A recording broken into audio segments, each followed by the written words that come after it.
Okay, the third part of 3.8 that we're doing here, we're calling 3.8c. This introduces the second form of linear equation here that we're talking about. 3.8b we called slope-intercept form, and this one is going to be called point-slope form, which we're going to abbreviate as PSF moving forward, everybody. Now, to be honest with you, this is kind of a point of emphasis for the geometry teachers this year.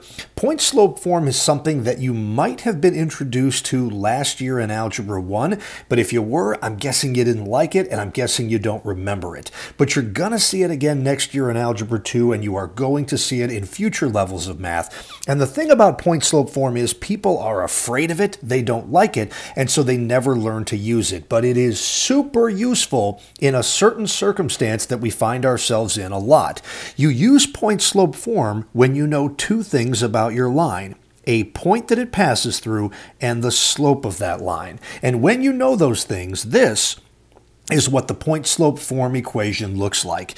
It's y minus y1 over on the left side. Now, I put parentheses there, but a lot of times you don't see those parentheses on the left side. It doesn't really matter. Then equals, we have an m, and now these parentheses do need to be there, x minus x1. So this is what point-slope form looks like. And again, let's play the name game, everybody. The m here is going to be the slope of your line. That hasn't changed at all. And now, sorry guys, my spacing got a little bit wonky right here. That line was supposed to be right there, and this one was supposed to be right there. The x1, y1, so this number and this number right here, can represent any point on the line.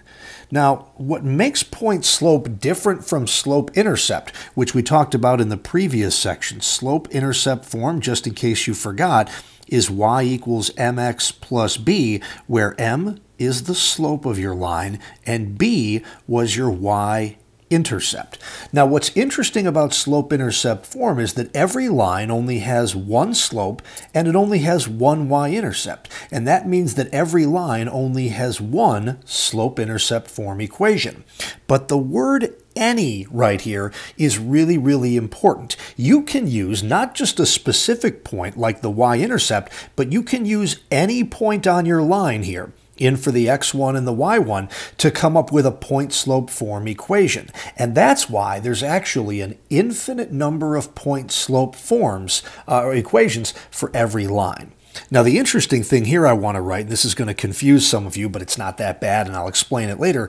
The xy, much like we talked about over here, guys, for slope-intercept form, that could have represented any point here as well. The same thing happens here also. The xy can again be substituted with any point on the line to give us a true statement when we put everything back into that equation. So if it looks like these two things here are naming the exact same thing, they really are. We probably should say any other point on the line, meaning other, not this one.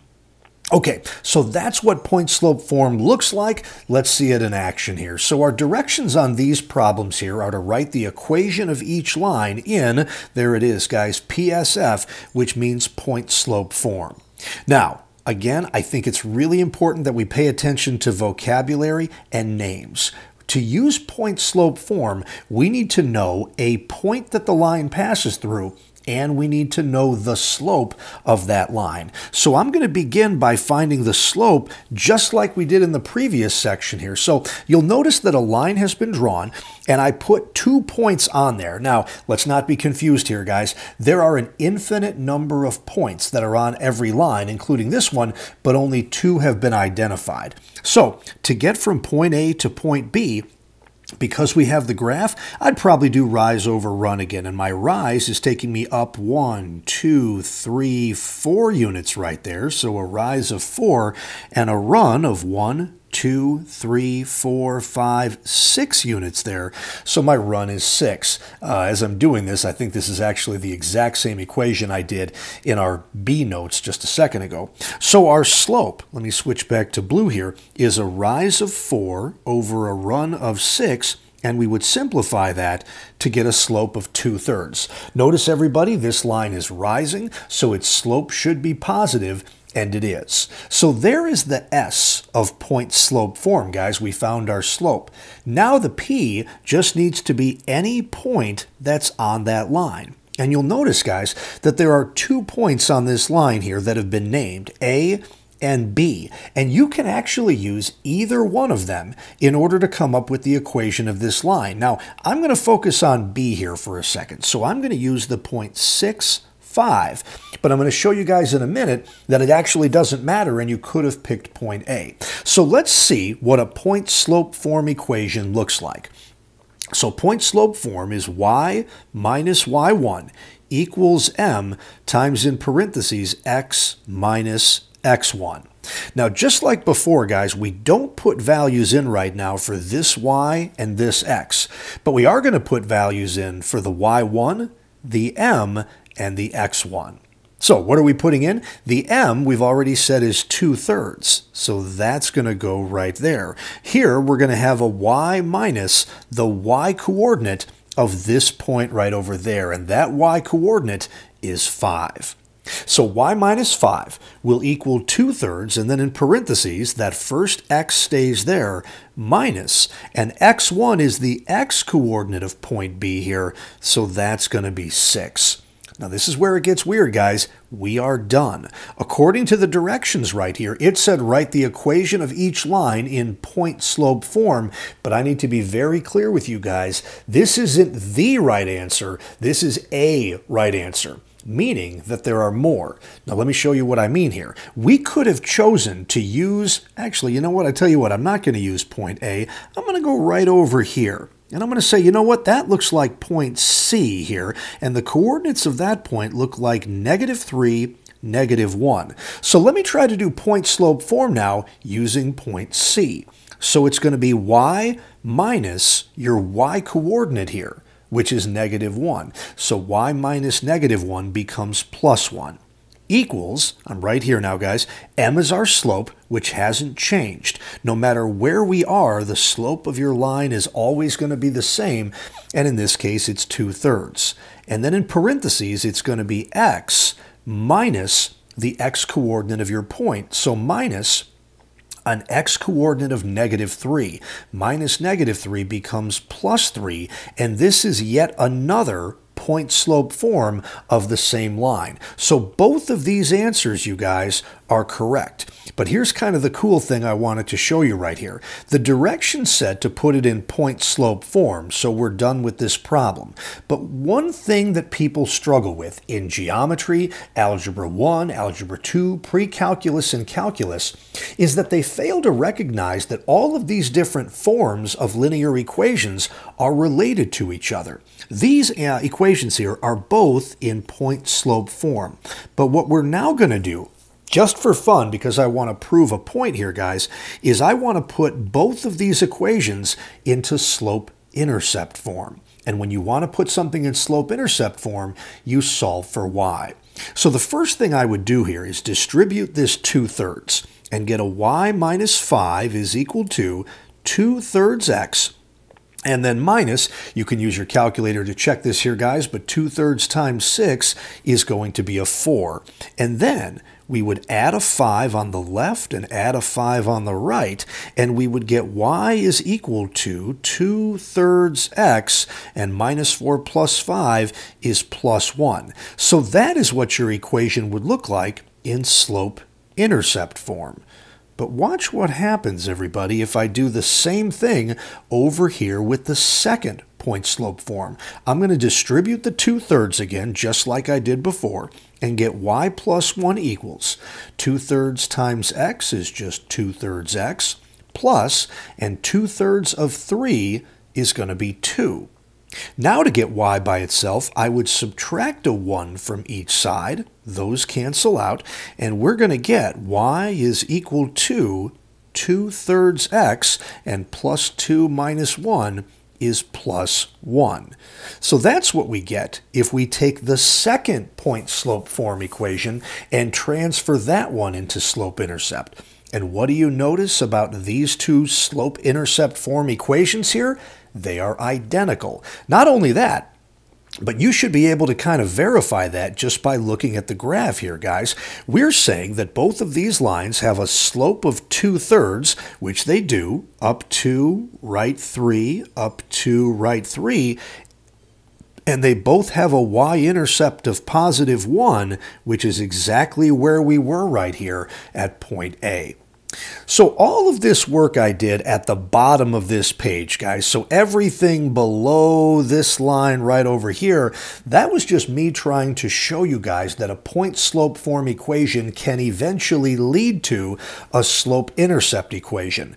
But truthfully, we were done with this problem, guys, as soon as we got an equation in point-slope form. So we didn't need all of this, and we really didn't need this. We were good to go at that point right there. And that's where I'll probably stop in some of my future examples. Now I feel bad that I erased all of this beautiful work right here. So let's try another one, guys. And again, I think this is the same graph that we looked at in our second example in 3.8b, where we talked about slope-intercept form.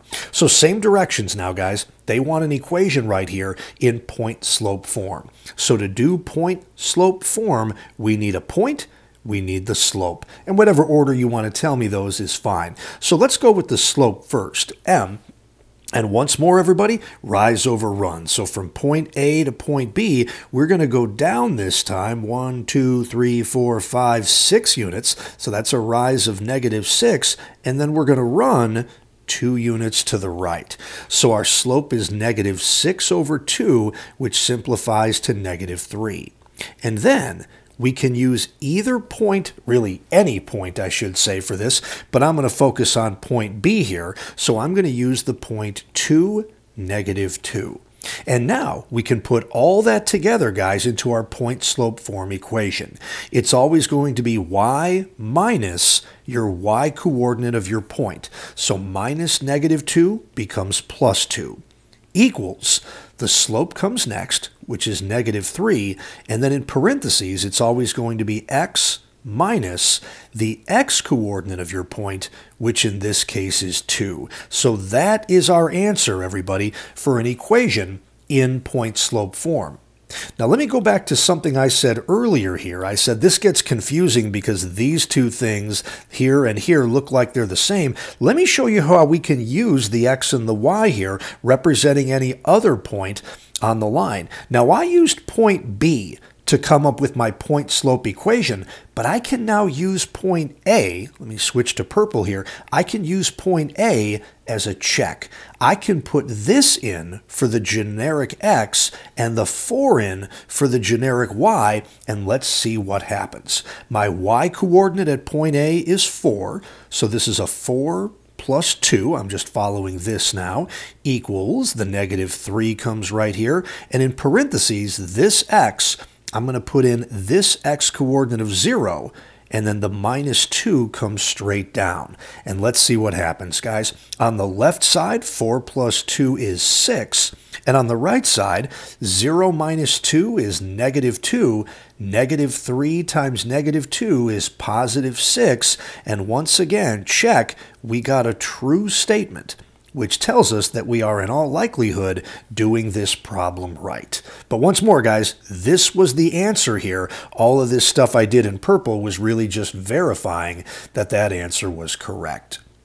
Okay, now these problems look different than the two we just did, but notice I didn't change my directions. So we are still writing an equation of a line in point-slope form. These types of problems, which I really hate to call them word problems, but that's kind of what they are, these are the problems where point-slope form really comes in handy, guys, and you'll see why here in just a second. As soon as I move this down just a little bit. Okay, I'm struggling here, guys. There we go. I just wanted to slide that a bit. All right, let's take a look at what we know about this first line. So no graph this time, guys. They told us the slope was -7, and it passes through the point -5, 11. So what you really want to do is ask yourself, what do we know about this line? They gave you the slope, and they gave you a point. Slope and point, or if I said it backwards, they gave me a point and the slope, so we're going to go straight to point-slope form. This is what even really good math students fail to recognize sometimes, guys. The name of the form tells you when to use it. You use point-slope form when you know a point and when you know the slope. So this is going to be y minus the y-coordinate of your point here, which is 11, equals. After the equal sign comes m, your slope, which in this case is -7, and then in parentheses it's going to be x minus your x-coordinate of -5. The minus -5 becomes a +5, and that's what point-slope form looks like. Now, answer the question they asked for. Let's go back to these directions here. Write the equation of each line in point-slope form, and that's what we have here, so we are done.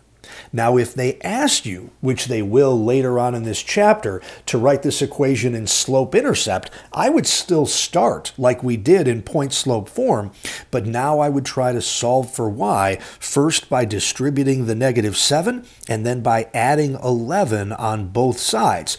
But that's not what they asked us to do on this problem. They just said write an equation in point-slope form, so we're done.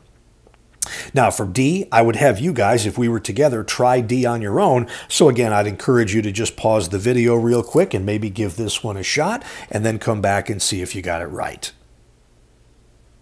Okay, looking at D, ask yourself, what information were we given? We now know the slope of this line is 2/3 and a point that it passes through is 9, -4. So we were given a point and the slope, so yet again, I'm going straight to point-slope form, and here we go. It's pretty quick and easy, guys. It's going to be y minus your y-coordinate, which is -4, so the minus -4 becomes plus, equals, the slope comes next, which is, that was an ugly 2 right there. The slope is 2/3, and then in parentheses now, it's going to be x minus your x-coordinate, which is 9.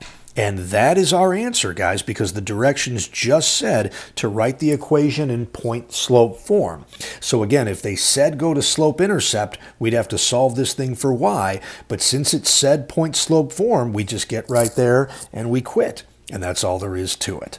So point-slope form is pretty quick, pretty easy, and pretty useful if you know what two things? If you were given a point and if you were given the slope. And that's exactly what happened here in example D and here in example C. Okay, so the next thing we're going to do, this bothers some people. And it bothers them because we kind of become one-trick ponies, everybody, when it comes to graphing lines. Everybody likes to stick with the thing that they are most comfortable with, which is graphing out of slope-intercept form. So a lot of times, I'll give people a problem like this, and they'll take the time to try to convert this equation from point-slope into slope-intercept, and frankly, that's really a waste of time. What I want you guys to do here is recognize that this equation right here is written in point-slope form. The equation given here looks just like our answers to these previous questions. So you guys ought to be able to tell me two things lickety-split. First of all, what's the slope of this line? That's the number right here in front of the parentheses right there. So the slope of our line is 2, which of course you might want to write as 2/1. And then a point, notice I said a point and not the point that this line passes through would be, all right, our x-coordinate, this is a little tricky now, our x-coordinate is the number being subtracted from x. Now, that's a -4 there, so our x value is actually a +4. That can be a little bit weird right there, guys. So we got to get used to this idea. This 4 looks negative, but it's actually positive. And then our y value is the number being subtracted from y here, and that would be a 1. So let me say that again. This looks like a -4, but the 4 is actually positive. This looks like a -1, but the 1 is actually positive. And what we have here, guys, is enough information to draw this graph. We actually start right here with the point 4, 1. Now in slope-intercept form, you also begin from a starting point, but that's your y-intercept. Here, it can be any random point on the line. So I'm going to go from the origin 4 units to the right and 1 unit up, and there is the point 4, 1. And then from there, now we use our slope, everybody, our set of directions, which is 2 units up and 1 unit right. So up 2, right 1. Up 2, right 1, up 2, right 1, and we could also reverse both of those. Down 2, left 1, down 2, left 1, and so on and so forth. And so now, guys, we would do our, that was bad already. We would do our best to draw the one and only straight line that passes through all of those collinear points right there. And that's what we came up with, guys. Now, if we've done this right, we should be able to grab a random point from that line. I don't know, like this guy right here, which has the coordinates of 2, -3. And if we've done this right, we should be able to plug those values in for this x and this y and make sure that we get a true statement. If not, we messed something up. So, speaking of messing up, let me get rid of all this junk right here and let's try this. Our y value at this point I just came up with is -3. So -3 followed by a -1 should equal, here comes a 2, and then in parentheses, this x gets replaced by this 2 right here, and then I've got a -4 at the end of that. Well, let's see if this works out. -3 minus 1 is -4, and on the right side, 2 minus 4 is -2, times 2 is -4. Another true statement right there. -4 equals -4. So I feel really confident in my answer here that this graph is correct. Okay, all right. 2 more examples here, guys. Here's a second one. Y plus 3 is equal to 3/4 times the quantity x plus 2. So our slope should be easy to read right out of point slope form. It is the number in front of x, which can be a fraction. So our slope here is going to be 3/4. And then the point, or I should say a point that this line passes through is going to be our x coordinate is the number being subtracted from x. Now what they're doing is they're taking x plus 2. And x plus 2 is the same thing as x minus -2. So just like in the last problem, you guys, where this 4 it looked negative, but it actually was positive right here, the same reversal happens right here. This looks like a +2, which actually means we're dealing with a -2 right there. And our y coordinate, what number is being subtracted from y? Y plus 3 is the same thing as y minus -3. So this is what we need. Our slope is 3/4. Our point is -2, -3. We worry about the starting point first. 2 to the left and down 3 gets us right here at the point -2, -3. And now that we've got our starting point, we use our slope. Up 3 and right 4 units gets us right here. One more time, up 3 and right 4 units is right here.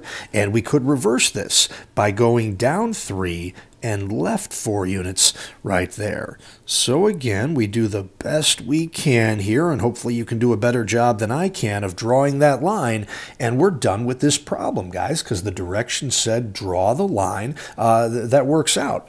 Now again, I always think it's a great idea to double check some things. So we could pick any random point right here. I'm going to go, let's make life easy. I'm going to go with this point right here, which is the ordered pair 2, 0. And when we plug those values in here for x and y, we should get a true statement. What's going in for y? The y coordinate of this point is 0.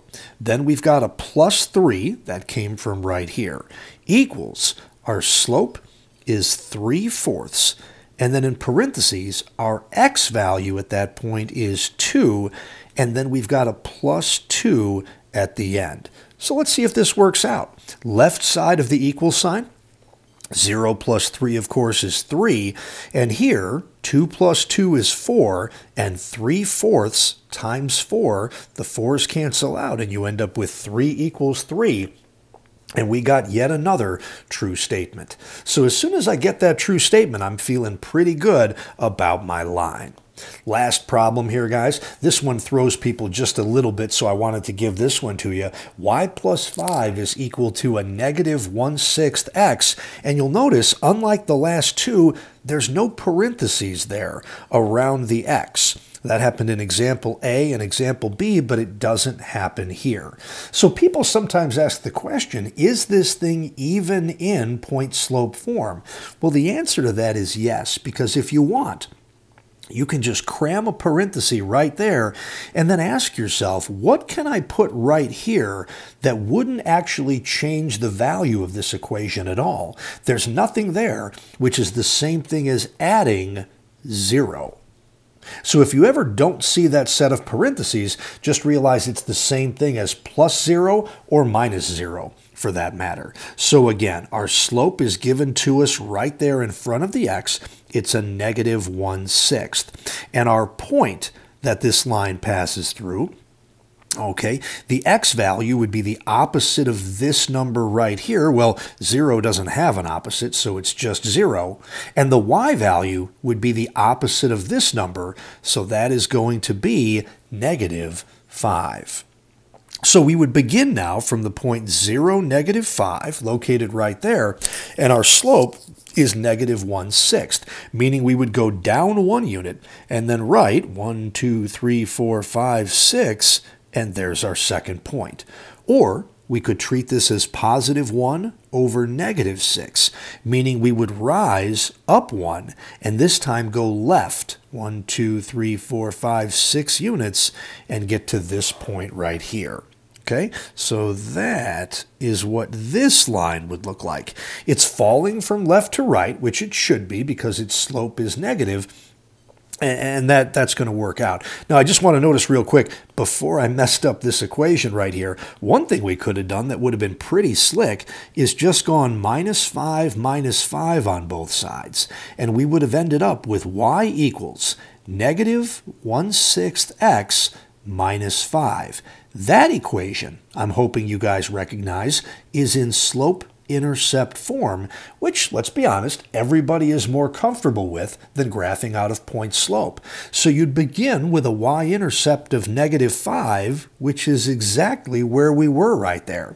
And then you'd use your slope of negative 1/6, which would mean down 1, right 6, or up 1, left 6. And either way, that would get you to 2 other points that are located on that line. So hopefully that makes you realize, oh yeah, I can handle this equation in either point-slope form, the way that it was written here, or I could convert it into slope-intercept. Either way is going to get me the same graph and the same line. And when you're doing something 2 different ways and getting the same answer, there's a really good chance that you're doing that correctly.